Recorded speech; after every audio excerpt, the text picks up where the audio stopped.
യുദ്ധസമാനമായ സാഹചര്യത്തിൽ നമ്മൾ എല്ലാ കാലവും ഓർക്കുന്ന ഒന്നാണ് കാർഗിൽ യുദ്ധം. കാർഗിൽ യുദ്ധത്തിൽ വീരമൃത്യു വരിച്ച എല്ലാ സൈനികരെയും രാജ്യം ഇന്നും ആദരവോടെയാണ് സ്മരിക്കുന്നത്. അന്ന് കാർഗിൽ യുദ്ധത്തിന്റെ മുന്നണി പോരാളികളെ യുദ്ധത്തിന്റെ മുൻനിരയിലേക്ക് ചീറ്റ എന്ന ഹെലികോപ്റ്ററിൽ എത്തിച്ച ഒരു വനിതയുണ്ടായിരുന്നു, ഫ്ലൈറ്റ് ലഫ്റ്റനന്റ് ഗുഞ്ചൻ സക്സേന. അവരുടെ കൂടെ ഫ്ലൈറ്റ് ലഫ്റ്റനന്റ് ശ്രീവിദ്യ രാജനും ഉണ്ടായിരുന്നു. യുദ്ധം നടക്കുമ്പോഴാണ് 18,000 അടി ഉയരത്തിൽ ഹെലികോപ്റ്റർ പറത്തിക്കൊണ്ട് ഗുഞ്ചൻ സക്സേന സൈനികരെ യുദ്ധമുന്നണിയിലേക്ക് ഇറക്കുകയും പരിക്കേറ്റ സൈനികരെ അവിടെ നിന്ന് രക്ഷപ്പെടുത്തുകയും ചെയ്തിരുന്നത്. ഒരു മിസൈൽ ആക്രമണത്തിൽ നിന്ന് ഗുഞ്ചൻ സക്സേനയും ശ്രീവിദ്യ രാജനും നിയന്ത്രിച്ച ഹെലികോപ്റ്റർ രക്ഷപ്പെടുകയും ചെയ്തിട്ടുണ്ട്. രാജ്യത്തെ അനേകം വനിതകൾക്ക് ആവേശമായി മാറിയിരുന്നു ഗുഞ്ചൻ സക്സേന. ഗുഞ്ചന്റെ അച്ഛനും സഹോദരനും ആർമി ഓഫീസേഴ്സ് ആയിരുന്നു. കാർഗിൽ യുദ്ധത്തിന്റെ മുൻനിരയിൽ സഹോദരനും ഉണ്ടായിരുന്നു.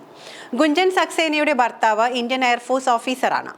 അങ്ങനെ കുടുംബം മുഴുവൻ രാജ്യത്തിനു വേണ്ടി സേവനം ചെയ്ത ആൾക്കാരാണ്.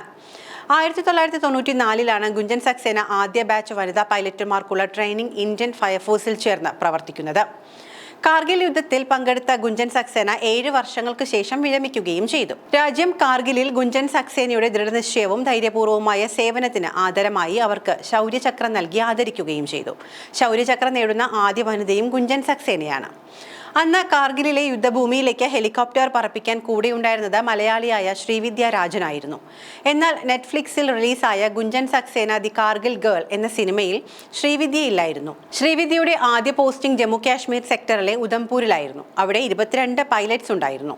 അതിലൊരാളായിരുന്നു ഗുഞ്ചൻ സക്സേന. ആ സമയത്താണ് കാർഗിൽ പ്രശ്നമുണ്ടാകുന്നത്. അങ്ങനെ ശ്രീവിദ്യയും ഗുഞ്ചൻ സക്സേനയും യുദ്ധഭൂമിയിലേക്ക് എത്തി. യഥാർത്ഥത്തിൽ ശ്രീവിദ്യയുടെയും ഗുഞ്ചൻ സക്സേനയുടെയും കഥയാണ് ആ സിനിമയിൽ പറയേണ്ടിയിരുന്നത്.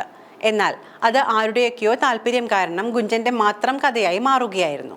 പക്ഷെ അതൊന്നും അവരുടെ സൗഹൃദത്തെ ബാധിച്ചിട്ടേ ഇല്ല എന്നാണ് ശ്രീവിദ്യ പറയുന്നത്. ഞങ്ങൾ ഇപ്പോഴും വിളിക്കാറുണ്ട്, നല്ല സുഹൃത്തുക്കളുമാണ് എന്നും ശ്രീവിദ്യ പറഞ്ഞു വെക്കുന്നു.